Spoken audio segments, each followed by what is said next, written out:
இவ்வளவு காலங்கள் கைங்கரியம் செய்யும் பொழுதும் திடீரென்று அந்த கைங்கரியம் நாம் எப்படி செய்தாலும் ஒரு சின்ன ஒரு மனஸ்தாபம் சஞ்சலம் ஏதோ ஒன்று நமக்குள் ஏற்பட்டு அது தடைபடுகிறது. சில அடியார்கள் இங்கே நம்ம பிரார்த்தனா மந்திரில் வந்து பல காலமாக வந்து கொண்டிருக்கிறார்கள். அப்பொழுது அவர்கள் சாட்சியாக இருந்திருப்பார்கள். எவ்வளவு அடியார்கள் வந்தார்கள், ரொம்ப க்ளோஸா இருந்து திடீர்னு ஒரு சிலவங்க வந்து அப்படியே இருந்தனே வராங்க. சத்திய தர்ம ஸ்தாபனம் இது போல் பல ஸ்தாபனம் பாரத பூமியிலே உண்டு. அங்கு எல்லாம் சத்தியமும் தர்மமும் இருந்தால் இது போன்றுதான் இருக்கும்.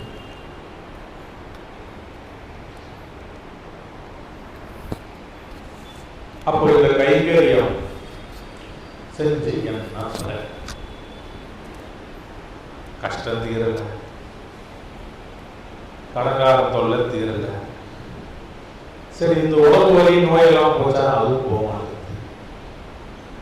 ஏதோ ஒரு வகையில போய் சொல்லினே தான் இருக்கும். இன்னத்துக்கு நமக்கு கோவிந்தா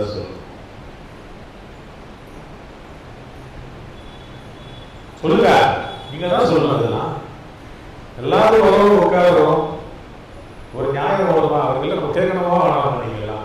யாருமே கேட்கவே மாட்டீங்க, அதை சொல்ல மாட்டேங்க. நம்ம சனாதன தர்மத்திலே இது போன்ற பல கேள்விகளுக்கு உத்தரம் உண்டு, பதில் உண்டு. கேட்கும் எல்லா கேள்விகளுக்கும் பதில் இருக்கும் ஒரே தர்மம் நம்ம இந்து தர்மம் மட்டும்தான். வேறு மார்க்கங்களில் கேள்வி கேட்க முடியாது. என்ன சொல்றாங்களோ அது கேள்வி நம்ம. அதனாலதான் அவங்களுக்கு வந்து அந்த விசுவாசம் ஜாஸ்தியாக இருக்கும். கேள்வி கேட்க இடமே கிடையாது. என்னவோ ஃபாலோ பண்ணிட்டு போயிட்டு இது என்னத்துக்கு எதுக்கு யாரும் கேள்வி கேட்டதே கிடையாது, கேட்கவும் கூடாது, கோட்பாடு அந்த மாதிரி. ஆனா இந்து இதையெல்லாம் தாண்டி என்னவென்றது தெரிய தெரிய தெரியதான் இந்த ஆத்மா உணரும். இந்த ஆத்மா உணர்ந்து பரமாத்மாவிடம் சேர வேண்டும் என்றால் எந்த மார்க்கத்தில் எங்க டக்கர் அடிச்சாலும் சரி, அப்புறமா மறுபடியும் இந்து தர்மத்திற்கு வந்து எல்லா கேள்விகளுக்கும் உத்தரம் தெரிந்து இனி அந்த ஆத்மாவிற்கு இந்த பூலோகத்தில் தெரிய வேண்டியது எதுவும் இல்லை என்பதற்கோ அதுக்கப்புறம் என்ன வேணும்? 12ஆம் கிளாஸ் முடிச்சுட்டா ஸ்கூல்ல திருப்பி உட்கார முடியுமா? கிளம்பிடணும், அவ்வளவுதான், ஸ்கூலை விட்டு வெளியே போயிடணும். அதுபோல்தான் இந்த பூலோகத்திலே பிறக்கும் எல்லா ஆத்மாக்களும் இந்த பாரத பூமியிலே ஒரு பிறவி எடுத்து இந்த பிறவியில் இங்கே இருந்து ஒரு இந்து தர்மத்திற்கு எப்படியாவது ஐக்கியமாகி கொண்டு நம் பிரார்த்தனா மந்திரில் அடியார்களே பல மார்க்கத்திலிருந்து இங்கே பல அடியார்கள் தன்னை ஈடுபடுத்திக் கொள்கிறார்கள். எங்கேயோ லிங்காகி அவங்க வந்துடுறாங்க. அவர் மார்க்கத்தில் இருந்தாலும் இங்கே சில விஷயங்கள் டாப் செய்து கொண்டேதான் இருக்கிறார்கள். சரி, அதை அது பெரிய சப்ஜெக்ட். அப்புறம் பேசுவோம். ஒரு உதாரணம் சொல்றேன். ஒரு முனிவர் இருந்தார். அவருக்கு ஒரு சின்ன ஒரு ஆசை.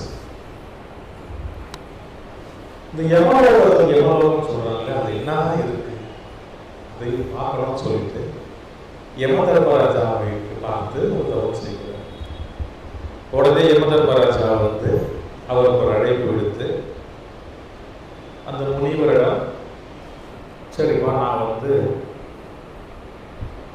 சித்திரகூபத்திலே வந்து உப்புட அனுப்புறேன், நீ வந்து பார்த்துக்கலாம் சொல்லிட்டு ஒவ்வொரு இடம் செல்லும் பொழுது வித்தியாசமாக இருக்கு. இவர் வாழ்க்கையில் பார்த்தவர்கள் பல பேருடைய ஆத்மஸ்வரூபம். முனிவர் என்பது ஆத்மஸ்வரூபத்திலேயே இவர் அந்த பூலோகத்தை என்ன ஜென்மமாக எடுத்திருப்பார்ன்றது அவங்களுக்கு தெரியும்.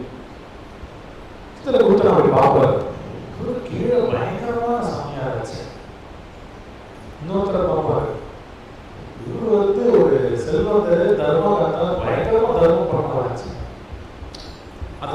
வந்து சித்திரகுப்தரை பார்க்கும்போது 2 பேரும் கண்ணால இருக்கும்போது சித்திரகுப்தர் அவர் புரிஞ்சுப்பாரு, போயிட்டே இருப்பாரு. போக போக போக போக ஒரு கல்லு ஒன்று இருக்கும், பெரிய ஒரு பாறை ஒன்று வித்தியாசமா இருந்தாலும் இவர் கேட்பாரு, இது என்ன பாரு? அதுவா? பூலோகத்துல வந்து ஒரு முனிவர் இருந்தாரு. அவர் வந்து அவரோட ஆசிரமத்துல வந்து, அதாவது அவருடைய சொந்தமான இடம், வம்சமாக அவருக்கு கிடைத்த இடம், அவரு வந்து புரவலம் ஏற்பட்டதால் அந்த இடத்தை வந்து ஒரு தர்மஸ்தாபனமாக மாற்றி அங்க வருபவர்களுக்கு எல்லாம் அவரால் முடிந்தவரை அன்னதானமும் அரவணைப்பு கொடுத்து வைத்துக் கொண்டு வந்து கொண்டிருந்தார். யார் வந்தாலும் அப்படி ஒரு அரவணைப்பு. அதுல வந்து அந்த இடத்துல சிலவங்க வந்து அவரோட சேர்ந்து அந்த கைகரியத்துக்கு உதவி கொண்டிருந்தார்கள். அங்க வந்து அவருடைய மகன் இருந்தாங்க. அவருடைய மகன் வந்து பலே கெட்டிக்காரன். அவன் கைங்கரியம் செய்வது போல் யாரும் செய்யவே முடியாது, இறங்கி வேலை செய்வான். ஆனா என்ன செய்வான்னா, இந்த சாப்பாடுல சின்ன சின்ன கல்லா எடுத்து போட்டுருவான். அவங்க சாப்பிடுவோம், கல்லு கடிக்கிற பார்த்தா அவங்களுக்கு சிரிப்பு வரும். ஒரு விளையாட்டா அவங்க செய்வோம். ஆனால் பூலோகத்திலே இந்த கைங்கரியம் செய்வதால் அது இதுக்கு ஈடுபடுத்து அவனை வந்து ஒரு நல்ல ஒரு ஞான வகையாகவே மாற்றி விட்டது. அவன் அப்படியே தச்சுக்கே போயிட்டான். ஆனால் கைங்கரியத்தில் உண்மை இல்லை என்றால் அங்கு இல்லாவிட்டாலும் இங்கு அவனுக்கு உண்டான வேலைகள் வளர்ந்து கொண்டுதான் இருக்கு. அது மாற்ற முடியாது. அதை பார்த்துட்டு எல்லாரும் சரி வாங்க போகும்போது முனிவர் ஒரு நிமிஷம் அப்படியே யோசிச்சு மறுபடியும் திரும்பி பார்த்தோட ஞாபகம் வந்தது. உடனே போய் யமதர்மராஜாரியில போய் மாட்டிக்கிட்டு தெரியாம செஞ்சிட்டார் தப்ப. அவருக்கு தெரியுது அவர்தான் அது. ஆனால் அந்த கைங்கரியங்களும் அந்த வம்சங்கள் இருந்ததாலும் அவரும் ஒரு முனிவராக வந்து மெய்ஞான சுரூபத்தை எடுத்துக்கொண்டார். கைங்கரியம் செய்தால் இதெல்லாம் தப்பிச்சுட்டு போகலாம். எங்க சேரணும் சேர்ந்துனேதான் இருக்கும். அந்த இடத்துல அவர் உடனே சொல்றாரு, யமதர்மராஜா, எனக்கு ஒரே ஒரு பிராயச்சித்தம், ஒரே ஒரு கோரிக்கை தான். நான் எப்படியாவது இந்த ஜென்மத்துல அந்த கற்களை நான் கடித்து ஜீரணம் செய்து விடுகிறேன் என்று சொல்லி ஒரு அபேட்சை வைக்கும் பொழுது மறுபடியும் யமதர்மர் சொல்வார், உங்கள் கைங்கரியம் உண்மையாக இருந்ததால் இந்த வரம் நான் உங்களுக்கு தருவேன். அப்போ நம்மளுடைய கைங்கரியங்கள் வெளிவேஷமாக இல்லாமல் மனதார முழு மனதார இறங்கி வேலை செஞ்சீங்கன்னு வைங்க, உங்களை யாருமே அசைக்க முடியாது. எவ்வளவு பெரிய பாவம் செய்தாலும் கண்டிப்பாக அதை தீர்ப்பதற்கான உண்டான வழி அந்த கைங்கரியம் காட்டும். ஏற்றுக்கொள்வதும் ஏற்காதும் நம்மளுடைய. இதை ஏன் சொல்கிறேன் என்றால், மறுபடியும் முதல்ல கேட்க கேள்விதான், அந்த கைங்கரியம் நம்ம செய்யணும் தெரியுங்களா? வெளிப்படையா பார்க்கும்போது அது பயங்கரமா தெரியும். உழுந்து பிறந்து பள்ளி அடிச்சு வேலை செஞ்சு வேறுக்க செய்யும். ஆனால் அவரவர் மனதில் என்ன நினைத்துக் கொண்டு கைங்கரியம் செய்கிறார் என்று உங்களுக்கு யாருக்காவது தெரியுமா? தெரியாது. நாம் பிரார்த்தனையில் சொல்கின்றோம், செய்த தவறுகளை நீ மட்டும் அறிவாய் என்று பெருமாள் சொல்கிறோம். கரெக்டா? அது போன்று நாம் என்ன எண்ணத்தோடு கைங்கரியம் செய்கிறோமோ அதற்குண்டான பலன் எம்பெருமான் கிருஷ்ண பரமாத்மா கண்டிப்பாக தந்து விடுவார். அதனால குருநாதர் எப்பவுமே சொல்லுவார், நீ ஒரு முறை நாமம் ஜெபித்தாலும் ஒழுங்கா ஜெபி, மற்றவங்க பார்க்கறான்னு கண்ணை மூடி இப்படிலாம் பண்ணிக்கிட்டு தூக்கி வச்சுட்டு செய்யாத. வேஷம் போட்டு பிரயோஜனம் கிடையாது. மனதார நம்ம கோவிந்தா கோவிந்தா கோவிந்தா என்று நாம் ஜெபித்து கொண்டு வரும்போது நம்மளுக்கு கண்டிப்பாக நம்மளுடைய கைகறிகள் ஏற்கப்படும் பொழுது ஒன்னே ஒண்ணுதான். இந்த கைகறிகள் ஏற்கப்படும் அனைத்து அடியார்களுக்கும் ஒன்னே ஒன்று தெரிஞ்சுக்க, அதை விட கஷ்ட சாமி தரவுக்கு இருக்கவே இருக்காது. தனியா ஓச்சு போயிட்டாங்கடா அந்த கைகறியை செஞ்சு இவ்வளவு பிரச்சனைகள் வர வர வர நாம் எல்லோரும் இன்னும் புரிந்து கொண்டே இருப்போம். நம்மளை அவர் தூயப்படுத்திக் கொண்டே இருப்பார். அப்பதான் அவங்களோட பொருளை திருப்பி எடுத்துக்க முடியும். இதை நிறைய பேர் புரிந்துப்பதில்லை. சாமி கூட சந்தோஷமா இருக்கிற நிம்மதியா இருக்கும் இப்படிதான் யோசிக்கிறோம் நிறைய பேர். அது லௌகீகமா வாழ்பவர்களுக்கு அந்த வாழ்க்கை உண்டு. ஒரு காலம் கட்டப்பறை 50, 55 தாண்டி விட்டால் அதிலிருந்து நாம் விடைபெற வேண்டும். மறுபடியும் பேர பசங்க எங்க அம்மா தாத்தா பாட்டின்னு உறவையே பிரித்து கொண்டு இருக்கக்கூடாது. உங்கள் இருக்கும் ஆசீர்வாதங்கள், உங்களுடைய ஐஸ்வர்யங்கள் உங்களை திருத்தி ஆட்கொள்ளும். உங்களை மாற்றி எவ்வளவான பாதங்களை தேடி சொல்லும் பற்றற்று வாழ்வதற்கு உண்டான ஞானம் நமக்கு வர வேண்டும். அதற்கு நமக்கு தேவை என்ன? குரு ஆசீர்வாதம். இந்த குரு என்பது பயங்கர ஞானம் உடையவர், தவத்தில் இருந்தவர், தவக்கோலத்தில் இருப்பவர், சகலமும் தெரிந்தவர், இருமை தங்கமாக மாற்றுபவர், இப்படி என்றெல்லாம் ஒரு குருவுக்கு உண்டான பிரின்சிபல்ஸ். அவர் வாழ்க்கையில் ஒரு காலம் வரை தவமாக இருந்து தன்னை முழுமையாக எம்பெருமானிடம் அர்ப்பணித்து அந்த வாழ்க்கையில் ஒரு குருவாக இருப்பதற்கால் இந்த விதிமுறைகள், சம்பிரதாயங்கள் இதையெல்லாம் கடைபிடித்து வர வேண்டும். ஹரே கிருஷ்ணால பிரபுபாதர் இருந்தார், சைத்தன்ய மகாபிரபு, சங்கராச்சாரியர், இவங்க எல்லாரும் குருவாக இருந்ததுக்கு இப்போ புதுசா வந்திருக்காரு. அவர்கள் இப்படி ஒரு காலகட்டத்துக்கு அப்புறம் அவர்களை முழுமையாக அர்ப்பணித்துக் கொண்டு அந்த தேவையான வகைகள் இதையெல்லாம் எடுத்த பிறகுதான் குருவாக மாற்றிக் கொள்கிறார்கள். அப்புறம் குருநாதர் அப்படி இருந்தாரா? யார சொல்லுங்க. சாதாரணமா நம்ம கூட எல்லாம் பேசிக்கிங்க, நான் பிரியாணி சாப்பிட்டே இல்லையா, பாயா எப்படி இருந்தது, மீன் குழம்பு எப்படி இருந்தது, இந்த கதையெல்லாம் பேசிக்கிட்டு இருந்தார். அதற்கு எம்பெருமான் கிருஷ்ண பரமாத்மா ஒருவரை தேர்ந்தெடுத்து விட்டால் அவருக்கு வேண்டிய சகல ஞானமும் ஆசீர்வாதமும் எம்பெருமான் நேரடியாக கொடுப்பார். It is called the bypass. ஒரு நெடுஞ்சாலையில் அந்த ஊருக்குள்ள போயிட்டு போகும் வழியில் 50 ரூபாய் கட்டணம் கட்டினா பைபாஸ் வழியா நம்ம போயிடுவோம். எல்லா பிரச்சனையும் தாண்டி எங்க சேரணுமோ சேர்ந்துருவோம். அதை யார் செய்ய முடியும்? ஒரு அத்தாரிட்டி தான் செய்ய முடியும். அந்த அத்தாரிட்டி தான் கிருஷ்ண பரமாத்மா. இந்த இடத்தை தேர்ந்தெடுத்து, இந்த வம்சத்தை தேர்ந்தெடுத்து, இதில் இருப்பவர்களுக்கு உண்டான கர்ம வினைகளை ஒரு காலம் வரை லௌகிக வாழ்க்கையை ஈடுபடுத்தி விட்டு மறுபடியும் மீட்டெடுத்து ஆட்கொண்டு அவர்களுடைய வேலைகள் செய்வதற்கு உண்டான ஒரு வகை. ஏனென்றால் குரு ஆச்சார குரு வகை எல்லா அடியார்களையும் அனுசரிக்க முடியாது. நம்ம பாண்டவனா இருக்காரு, வந்திருக்காரு, அவரை கேட்டீங்கன்னா ராமகிருஷ்ண மடத்துக்கு போகிற கலைஞர் சாப்பிட மாட்டாரு, எதுவும் செய்ய மாட்டாரு, அப்பா சொன்னா கூட நான் போக மாட்டேன்னு சொல்லிடுவாரு. நம்மளால முடியுமா? வீட்டில் மீன் குழம்பு வச்சுட்டு வந்துருக்கோம், சாடாம இருக்க முடியுமா? அந்த மனதை அங்கே வைத்துக் கொண்டு இங்கே வெளியே வேஷம் போட்டு கொண்டு வாழ்வது பிரயோஜனம் இல்லை.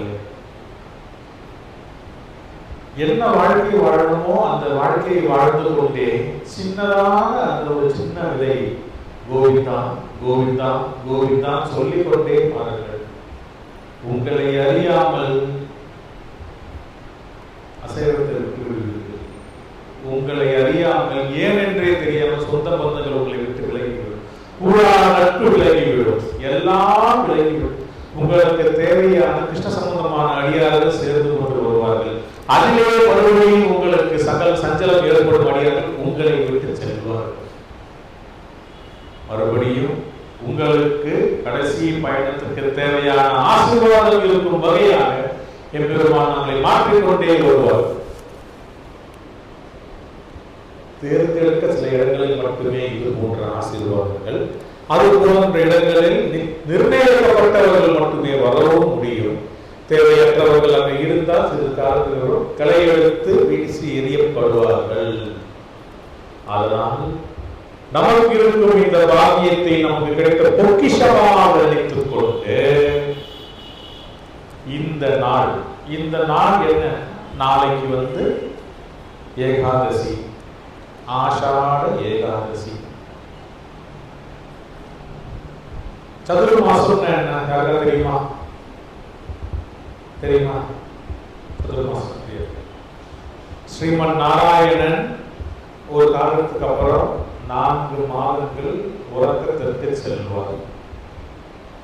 இந்த ஏகாதசிக்கு அப்புறம் தான் 4 மாதங்கள் உறக்கத்திற்கு செல்வார். இந்த நேரம் அந்த கர்ப்போதய சாக்கி விஷ்ணு பிரபஞ்ச சக்தி கொஞ்சம் நித்திரையில் இருக்கும்போது அவருடைய அதிகாரம் மற்ற சக்திகளுக்கு இருக்கும். அதை தான் நீங்கள் நன்றாக பார்த்தீர்கள் என்றால், இனி வரும் ஆடி மாசத்துக்கு அப்புறம் பார்த்தீங்கன்னா எல்லா இடத்திலையும் பாரதம் ஃபுல்லா பார்த்தீங்கன்னா சுப நிகழ்ச்சிகள் நடக்கிறது. எம்பெருமான் கொஞ்சம் நித்திரையில் இருப்பதால் நோய் நொடிகள் அவர்களெல்லாம் கொஞ்சம் தலையேறி இருப்பார்கள். அந்த நேரம் மற்ற தெய்வங்களுக்கு சக்தியை அவர் பிரித்து விடுவார். அவர்கள் எல்லாம் சக்தி சுரூபமாக இருப்பார்கள். அதனால்தான் இனி வரும் காலங்கள் நீங்கள் பார்த்தால் எல்லா சிறு தேவதைகளுக்கு உண்டான பூஜைகள், ஆச்சாரங்கள் எல்லாம் நடக்கும். ஆடி மாசத்துலேருந்து புரட்டாசி மாசம், கார்த்திகை மாசம் எல்லாம் பார்த்தீங்கன்னா கடைசியா நவராத்திரிக்கு அப்புறம் கரெக்டா சக்தி சுரூபம் முடிந்த பிறகு மறுபடியும் அவரோட உறக்கம் தெளிந்து தை மாசம் வசந்த பஞ்சமி என்று சொல்லி மாறும். அதனாலதான் அந்த எழுதல் நேரம் தான் மார்கழி மாதம், ஆண்டான் திருப்பாவை சேவித்த மாதம். பெருமாள் தன் நித்திரையிலிருந்து எழும்போது நாம் அடியார்கள் அனைவரும் அந்த பாசுரத்தை சொல்லி சொல்லி சொல்லி அவரை எழுப்புவதுதான் மார்கழி. அதுக்கப்புறம் மறுபடியும் அவருடைய எழுவது அவருடைய வேலை பார்த்துட்டே இருக்கும். இந்த நேரத்தில் நீங்க பார்த்தீங்கன்னா கோவில் விசேஷங்கள் நிறைய இருக்கும், நோய் நொடிகளும் நிறைய இருக்கும். இந்த நேரத்தில் நீங்க பார்த்தீங்கன்னா இந்த மஞ்சள் தெளிப்பது, விரதம் இருப்பது, இது எல்லா வகையிலும் ஒவ்வொரு காலகட்டத்தில் ஒவ்வொரு குலதெய்வங்களுக்கு ஏற்பது போல் ஒவ்வொரு வம்சாவளி செய்து கொண்டே வருவார்கள். புரட்டாசி மாசம் ஒருத்தர் இருப்பாங்க, கார்த்திகை மாசம் ஒருத்தர் இருப்பாங்க, ஆடி மாசம் ஒருத்தர் இருப்பாங்க. இது எல்லாம் நம்ம தர்மத்தில் இருக்கு. இவ்வளவு சூட்சமாக அழகா எழுந்து வர தர்மம். இதை எல்லாமே மறுபடியும் நம்ம பைபாஸ் பண்ணலாம். எப்படின்னா எம்பெருமான கருணை இருந்தால் கண்டிப்பாக நம்ம பைபாஸ் செய்து கொண்டு வந்துவிடலாம். இந்த ஏகாதசி அன்று முதல் அடியார்களே, எம்பெருமான் யோக நித்திரையில் இருந்தாலும் இந்த டிரான்ஸ் என்பது போல் அவருடைய சரீர நித்திரையில் இருந்தாலும் அவருடைய கவனம் நம் அடியார்கள் மேலேயே தான் இருக்கும். அதுதான் முக்கியமான நேரம். சாமி தூங்கிட்டாரு, பிரார்த்தனா வந்து கிடையாது, கோவிந்தா சொல்லலாம் எல்லாம் கிடையாது. மனதார கோவிந்தா கோவிந்தா கோவிந்தா அடித்துக் கொண்டே இருக்கும்போது அவர் கணக்கில் ஏறிக்கொண்டே இருக்கும். அதுதான் சொல்வது. கைங்கரியத்தில் மனதார கைங்கரியம் செய்வதும் வெளிப்படையாக கைங்கரியம் செய்வதும் நடித்து விட்டு பிரயோஜனம் கிடையாது, தோல்வி மட்டுமே கிடைக்கும். அதே போன்று நம் எம்பெருமான் கிருஷ்ண பரமாத்மா ஏக முதலாளி என்று இங்கு இருந்தால் அவருக்கு உண்டான மரியாதை செலுத்துபவர்களுக்கு மட்டும்தான் நாமும் மரியாதை செலுத்த வேண்டும். இதை நன்றாக ஏற்றுக்கொள்ளுங்கள். அந்த மரியாதை தரமாக இல்லாமல் ஒருத்தர் ஒரு அபேட்சை ஏதாவது வச்சாங்கன்னா தயவு செய்து அதை ஏற்றுக்காது. கிருஷ்ண பரமாத்மா சார்ந்து வாழும் வாழ்க்கை நமக்கு ஒரு பெரிய வாழ்க்கை. ஆகவே நாம் அடியார்கள் அனைவருமே இன்று முதல் நல்ல நாள்கள் ஏகாதசி ரொம்ப என்ன செஞ்சோம் எது செஞ்சோம் எப்படி அந்த முடிவு மறுபடியும் கேட்டார். அந்த கற்களை நானே இந்த ஜென்மத்திலேயே சாப்பிட்டு ஜீரணமாகிவிட்டு என்னுடைய மோட்சத்தை அடைந்து அது போன்ற ஒரு விடை தெரியும் நாட்கள் இனிமேல் நமக்கு கிடைக்கும். பற்றிக் கொள்ளுங்கள் எம்பெருமானை, பற்றிக் கொண்டு நம் குரு என்று ஒருத்தர் இருக்கும் வரை நமக்கு எந்த பிரச்சனையும் கிடையாது. அவரை பற்றி கொண்டே நாம் மற்ற காரியங்கள் செய்து கொண்டே இருக்கும் தைரியமா இறங்குங்க. எல்லா வகையுமே எம்பெருமான் கிருஷ்ண பரமாத்மா நம்மை காத்து ரட்சித்து நாம் சாதிக்க வேண்டிய சார்ந்து தருவார் என்ற நம்பிக்கையோடு அனைவரும் அடுத்தது கூட்டு பிரார்த்தனைக்கு செல்வோமாக.